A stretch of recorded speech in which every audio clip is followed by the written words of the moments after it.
Well, welcome everybody to the Fireside Chat for the Carrier Summit. I'm Chad Hendricks, pleased to be with you. I'm a president of Brand Outcomes. We've been in the recruitment and retention space for the last 7 years. And really, our why is that we're trying to create meaningful relationships, usually between carriers and drivers in this case. And what we believe that leads to is that it leads to a unique relationship as well as loyalty. And also been the host of a podcast called Recruit and Retain Trucking Edition for the last 2.5 years. I'm actually here with Max. So Max, why don't you introduce yourself? Thank you, Chad. My name is Max Farrel. I am the CEO and one of the co-founders of Workhound. And Workhound is a real-time feedback platform for frontline workers. Companies in the trucking industry use us to help improve driver retention. We know that turnover is high and a lot of guys quit because they don't feel respected and they don't feel like they have a voice. And so Workhound helps companies be proactive instead of reactive in addressing issues before drivers walk out the door and make better business decisions as a result of analyzing the feedback. We work with over 35,000 drivers across the country at carriers that have thousands of drivers and carriers that have 60 or more drivers. But that's Workhound. Thanks for having us. Well, perfect, Max. Thanks for introducing yourself. Really, Max, for me, where I would like to start the conversation here is one of the issues or the potential problems that I see with a lot of carriers is how we're measuring success. What I see oftentimes, carriers, companies, they'll say retention is really important, and then they'll have a bunch of KPIs or metrics that they're tracking, but they don't always actually mesh up to the actual health of the organization. So can you start off with talking about measuring success and where you've seen that come from and where it might want to evolve? Yeah, absolutely. It's we all know that in business, what gets measured gets managed, and in trucking, it's no different. But when it comes to retention, there's a few challenges that continue to exist inside organizations. One of the first ones, companies will say that everyone is responsible for retention, but what that means is that no one is accountable. So that's one of the biggest challenges. How does somebody's individual metric, their performance as an individual contributor inside an organization, contribute to the broader goals inside a company? And some of the missteps that we often see are our companies will look at what I would consider vanity metrics, like what is our cost to hire somebody? And you can hire people all day, but you could still get your cost per hire down to $2,000 per driver and have 200, 300% turnover. So you wind up spending a ton of money on recruiting to keep some of these people. And so what we started to think about are what are the metrics that start to show the retention of quality drivers or the cost to recruit somebody that's going to stay with your organization for a while. Yeah, that's interesting that you bring that up in that way. I like the term vanity metric because it sounds good if we can say that we have $500 per driver, or 1,000 drivers, or I've even heard some people like $8 a driver application, right? And it sounds really good, but it seems like it doesn't really matter if your retention numbers aren't going to be there. One of the things that we've been looking at has been reducing that turnover. So really understanding what the turnover is in 30 days, 60 days, 90, 120, 180, going up the gamut all the way to 1 year. Because even if you have that number where it's $150, $1,500 a driver, and that might just be your advertising costs, it's not including all the other costs we could include in there. But we've been looking at it almost as in per job or per truck. So yeah, it might be $1,500 a driver, but if I have say 25% of my turnover is within the first 30 days, well, those $1,500 is every month. So one driver position is really costing me $18,000 a year, and not just $1,500 a driver. So we're looking at it more of per truck, so a cost per hire per truck, than we are looking at just cost per hire. Everybody says that retention matters until you try to hold their feet to the fire and say retention really matters, and they're not. It does sound good to have a lower cost per hire. It doesn't tell the full story. I really like the cost per hire per truck because it's a metric that does start to tie recruiting and operations together. How does one side of the business impact another? Another metric that I've seen some companies start to look at is what is the cost per net added driver? So let's say a company has 1,000 drivers. If their turnover is 100% and they spend $5 million a year, that's pretty expensive, regardless of what your cost per hire is. So I want to know, what is that number when they add an extra 100 trucks in a calendar year? And whatever that total cost for them to add that 100 on top of their cost just to keep the trucks full, that's the cost per net add. And that, I think, is a really powerful number because it just shows how much an organization has to spend to grow their fleet in that time. Have you seen anything like that? Well, it's interesting you talk about net add, and usually carriers want to talk about adding drivers, but we have probably about 50% of the carriers we work with, they're stagnant. They're struggling with adding drivers. They might be able to maintain a number or around a number, but we've been stuck at 250 drivers for 3 years. They're struggling in that way. So I see where the net add comes in, because if I take your 5 million, and divide that by 1,000, I can get a cost per. Now I'm going to add 100. I want to add 100 drivers. Well, does that mean I need to add $500,000 to our budgets based on what we're currently doing? And that could make sense from that standpoint. It's giving a more realistic, and it's a lot larger number than it's $1,500 a driver. You start to get a realistic number of what does it really cost me to add drivers into this. And I think it also gives you the tactic of, hey, what do we want to spend money on to try to solve problems or put resources into it? So if I have a big gap in that first 30 days, and I know that one job is costing me $18,000 a year, using $18,000 a year as how I'm going to gauge my return on investment versus $1,500, it opens up the wide options that you would have actually at solving that problem. Like if I only have a $1,500 problem, I can only spend so much money on that. But if that problem's $18,000 a year, that opens up how much resources I'm really going to allocate towards that. Well, it's eye-opening because I think when people try to measure turnover just as a whole, it's almost too big of a number to consume. It's too broad. There's a dozen different variables that determine if that number goes up, down, or stays the same. And what you're saying in focusing on a specific metric like that, like let's start with just the 30-day measurement and then move to 60, 90, and so on, is being able to share. Let's not boil the ocean. Let's focus on our own little pot of water and let's boil that first. Is that why you see that metric as being impactful? Is that you can really start to wrap your head around how we move the needle inside the company? Well, it's impactful for a few things. I mean, it identifies the pain point areas that drivers are having. It's within the first 30 days. I know there are certain things that I probably have to do within the first 30 days. If there's also a big spike at 90 days when like maybe our insurance is supposed to be kicking in or whatever it is, I can know that there's something there that I specifically have to look in.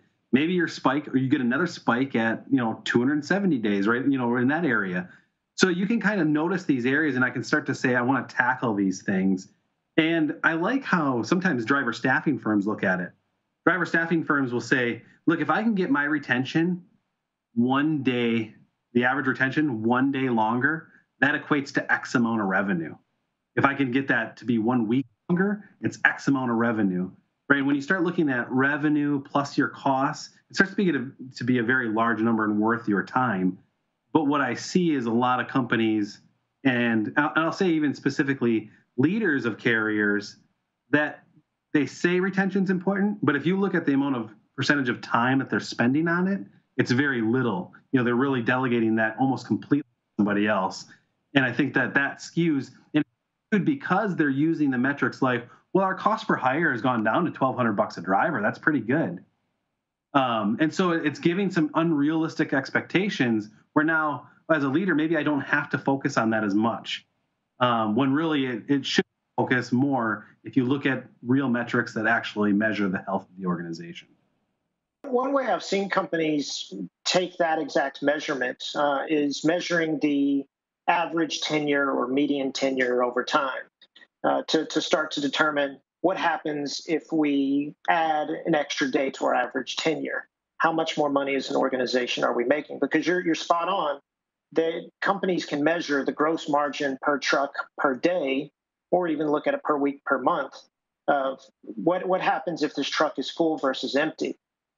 And what it's, as we talk about this, it goes to show the more you have metrics that encompass how recruiting or retention impacts operations and the revenue generation of the business, the more real and more important retention does become.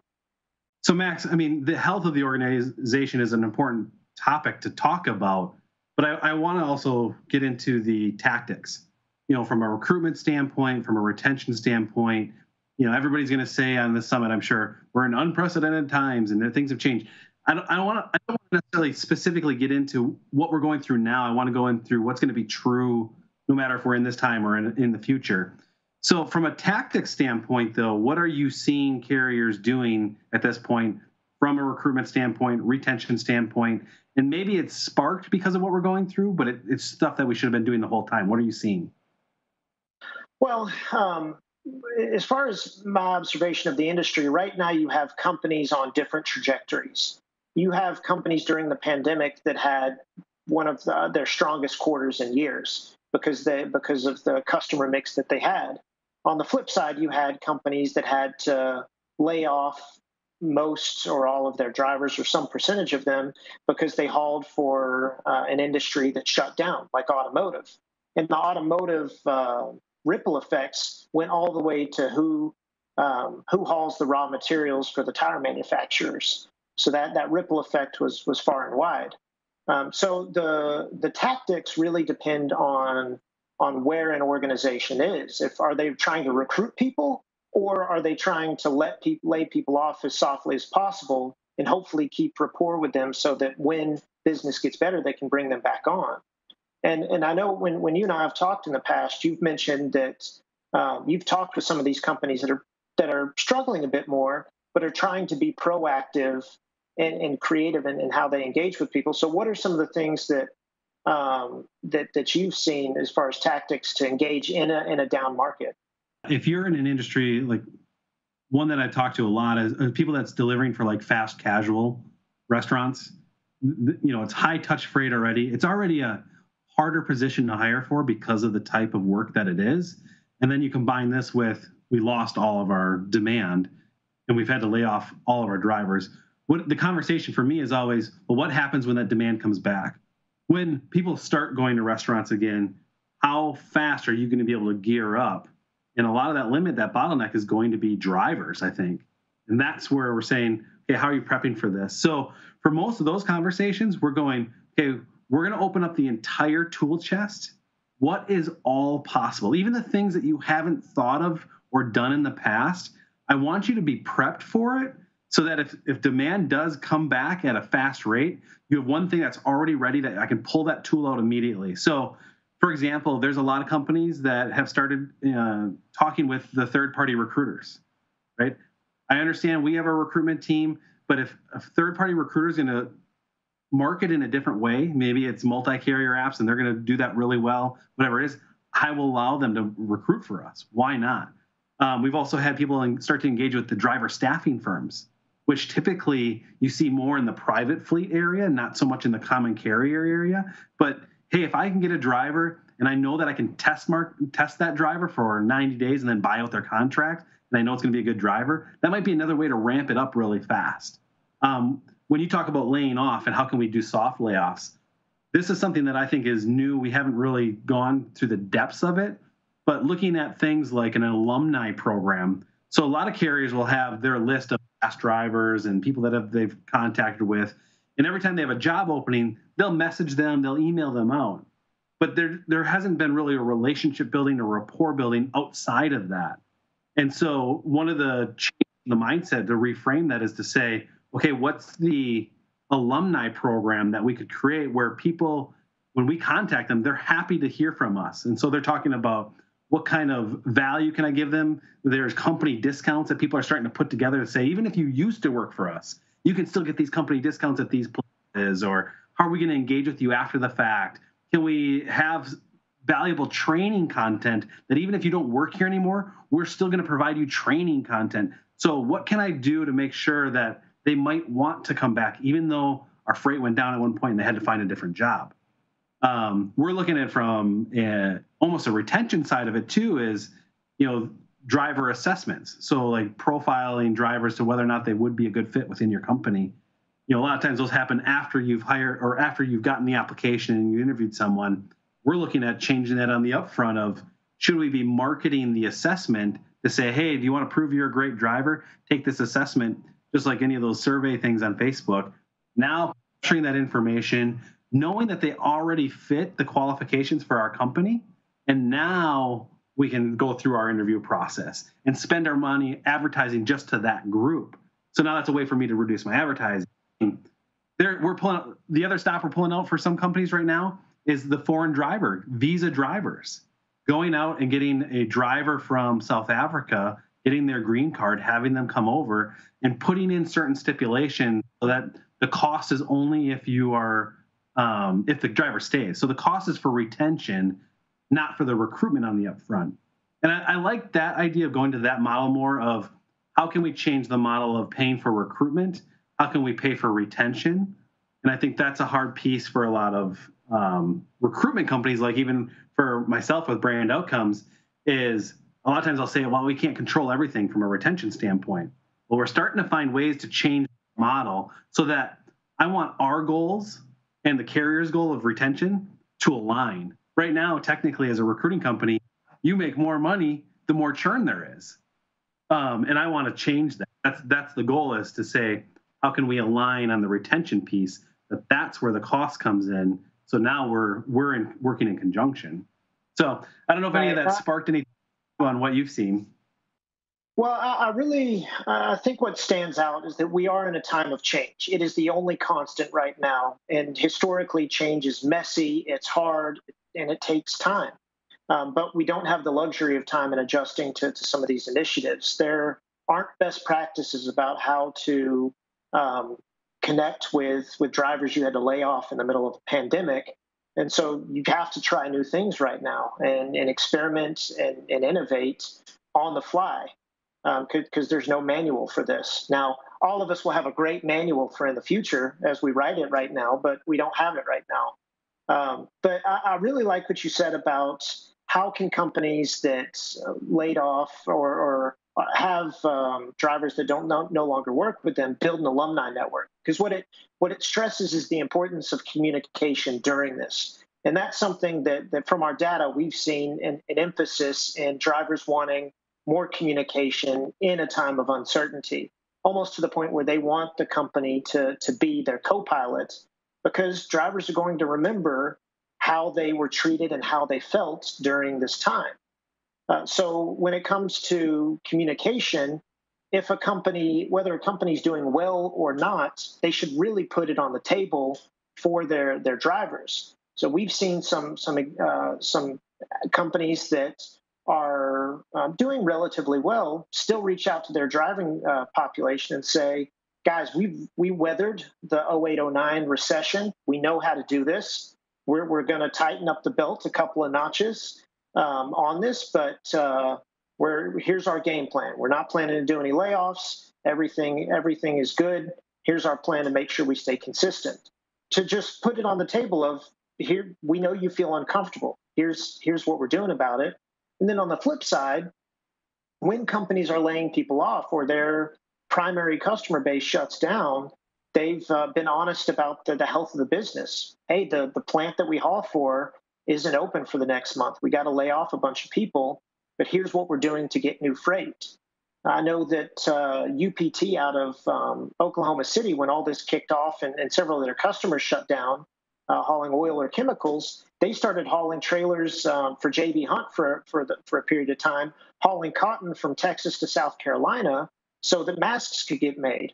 So not only was their business still going and keeping drivers moving, but there was tremendous purpose in it. So I've really been inspired by how companies have been more proactive than what I've seen in my time in the industry, but also their ability to be more empathetic and ramp up communication. And so those are the few things that I've seen. Have you seen any other communication initiatives that have stood out to you? Yeah, I haven't seen any specific communication other than what you mentioned, which is, hey, they're putting out more transparency. We know that drivers are anxious, or we should assume that drivers are going to be anxious about everything that's going on. So what can we talk about from our sales standpoint, our new business development, things that we typically wouldn't think of that a driver would want to know? They really do. So, Max, this has been great. I love this conversation. We could talk forever. So really appreciate FreightWaves with having us on here at the Carrier Summit. It's been great.